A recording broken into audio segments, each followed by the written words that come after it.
Welcome back, guys. Take a look at this behemoth. Good grief. This thing is a hunk of plastic. Of course, we are looking at the Xbox here.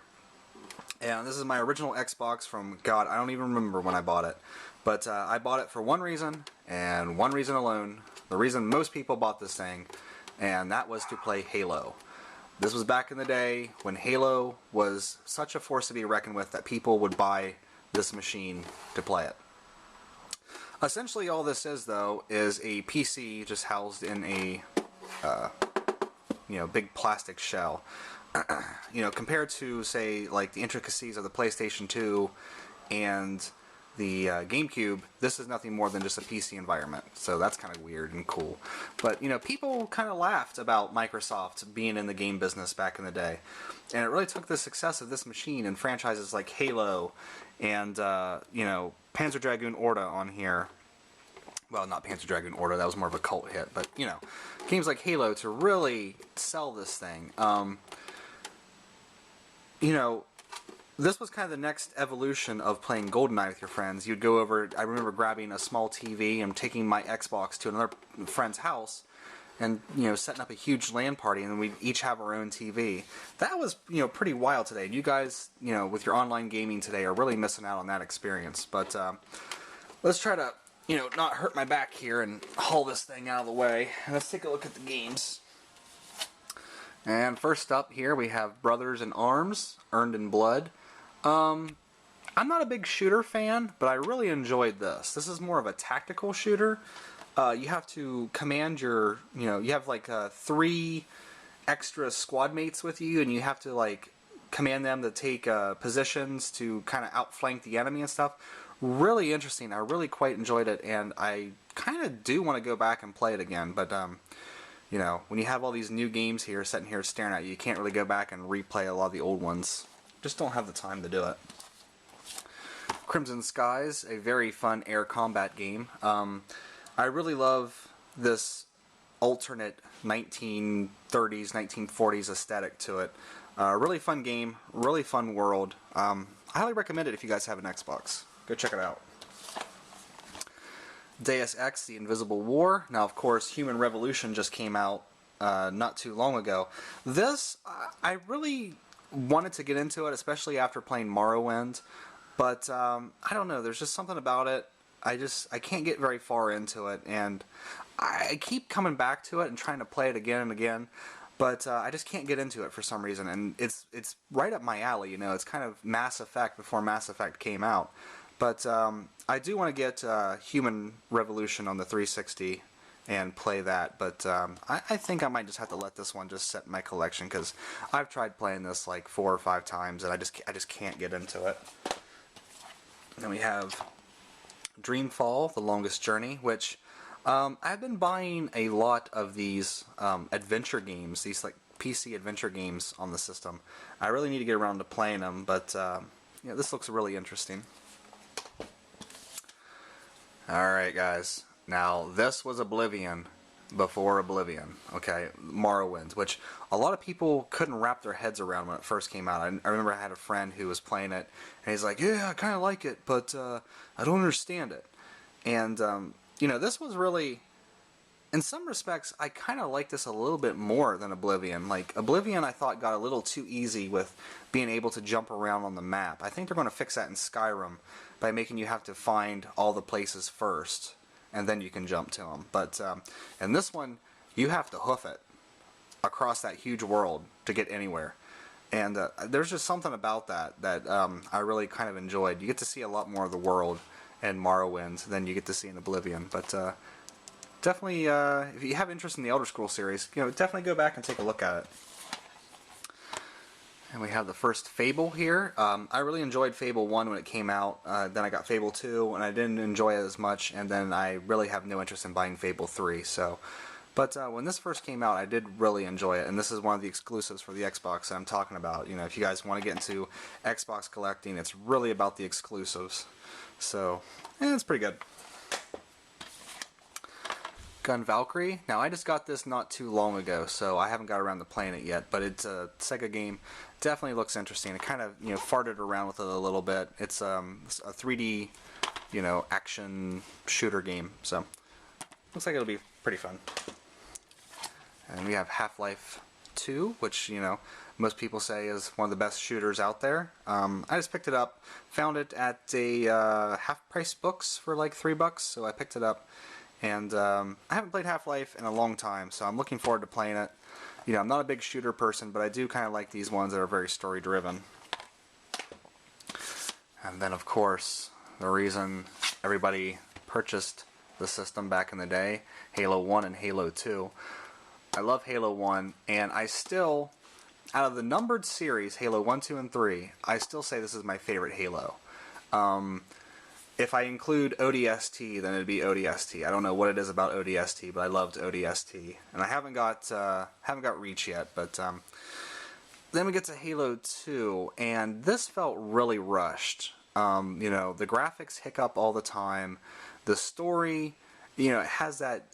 You're playing as the Master Chief, you're playing as the Arbiter, and then the ending is just so abrupt. It just feels like they really rushed this one out the door. And I think they've admitted to it, but this one really is a gem, and it's still a lot of fun to play multiplayer. So they're just getting ready to release an HD remake of this too, guys, so that'd be a good chance for you guys to check it out if you haven't already.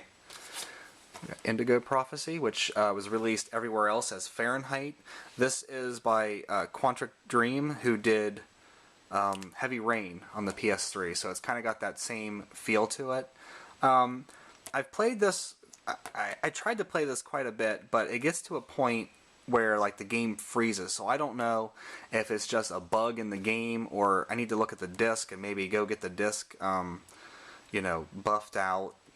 But it just gets to the same point every time, and everything just freezes. So hopefully it's something I can get fixed, or I can find it on either a different copy or something and replace that, because I really do want to play this. It was actually quite a bit of fun. Jade Empire, a BioWare game. This was made after Knights of the Old Republic. This is why they didn't make Knights of the Old Republic 2, and they made Obsidian make it. To make this. I haven't played this yet, but I do love my BioWare games, so I can't wait to actually sit down and play it. Too many games, too little time. Metalworms, a glitch in the system. Now, I am playing this currently right now on the Xbox. I really like this. It's sort of a 3D run and gun game. It kind of reminds me of like maybe a 3D Mega Man, maybe what a 3D Mega Man should have been in some respects. But it's a really good game. It was really overlooked when it was first out. And if you have it, you can see it. If you can get it on the Xbox, the PlayStation 2, and the GameCube, get it, play it. It's pretty enjoyable. Sorry guys, my throat is like closing up on me. I'm trying to drink some water to keep being able to talk, but geez. Myst 4, the Revelation. Haven't got to this one yet, but I now have all the Myst games except for Myst 5, which was not released on a console, is released on the PC, so I don't know if I'll get that one or not, but can't go wrong with Myst. Ninja Gaiden.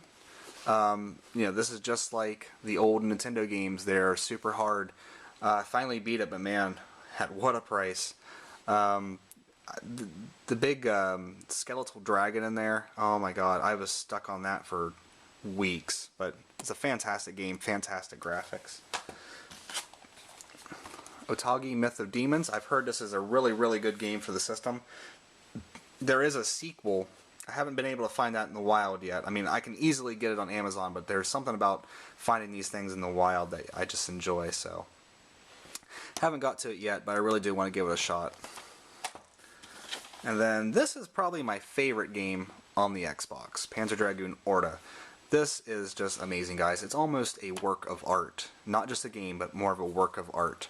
From the music, the story is okay, but just, the style of play, I really wish they'd bring back the Panzer Dragoon series. It's something that I really do miss. We haven't had a new Panzer Dragoon this, generation, so I think they're getting ready to make one for the Kinect, but I don't own a Kinect. I don't plan on owning a Kinect, so unless it has, like, normal controller controls, I'm not going to be able to get it. But this is a fantastic game. And you can unlock the first Panzer Dragoon by finishing it. So you got 2 games for the price of 1 there, guys. Prince of Persia. This is the only Prince of Persia game that I own, The Sands of Time. This was fantastic. I loved it.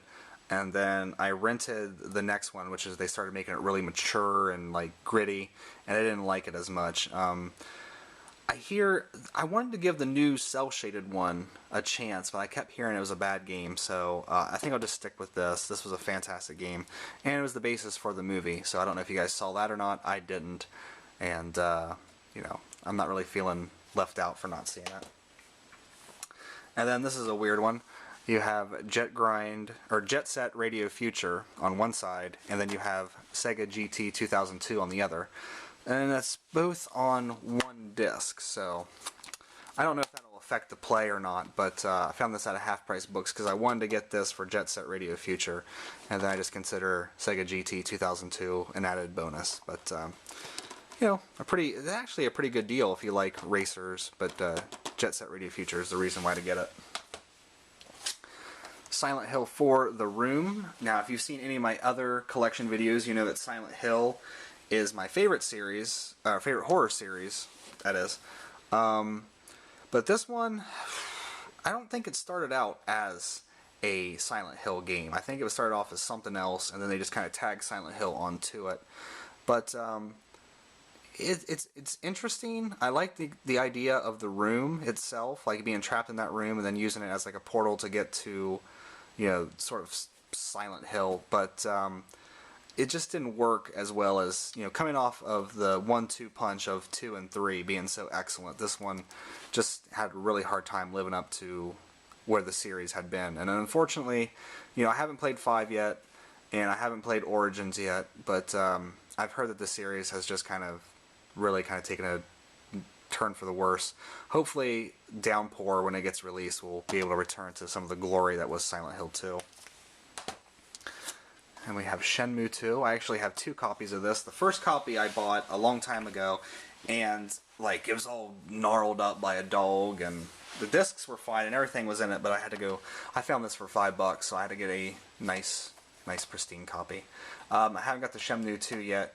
I love Shenmue 1, so I'm going to love this, but I'm kind of holding off on this because as soon as I play this and finish it, that's it, because as everyone knows, there's been no announcement for Shenmue 3, so there's been rumblings, but nothing's been announced, so I'm kind of holding this off until, either they say there's no Shenmue 3 or, Shenmue 3 is coming, so. And then we have Siberia, another adventure game. I haven't played it yet, but once again, I love the look of the setting in this, and I really want to give these adventure games a shot because I do kind of enjoy just kind of exploring these beautiful environments and stuff. I do want to get Siberia too, but once again, I kind of like finding these Xbox games in the wild, and it's getting harder now since GameStop took them out, but we'll see if I can find it. And then finally, another great reason to own this system, Knights of the Old Republic. Now, this was everything I wanted it to be. I love Star Wars. I love RPGs. A Star Wars RPG. Fantastic. And the storyline with the twist, I won't ruin it. You guys, probably know about it by now, but I won't ruin the twist. But the twist was just fantastic and jaw-dropping. Then we get to the Sith Lords, and, right there, that says it all. Obsidian. They also did Fallout New Vegas, and I can't remember anything else they've done, but basically what Obsidian does is, there's a big, great game, and then Obsidian comes in and does the sequel, and the sequel is not as good. It's very buggy and very glitchy, but it's still a fun game to play. It's just not as good as Knights of the Old Republic 1. But, yep, that is my collection for the Xbox. I see here on my timer I'm running out of time again, so I'll cut this short and say thanks for watching, and I will see you guys next video.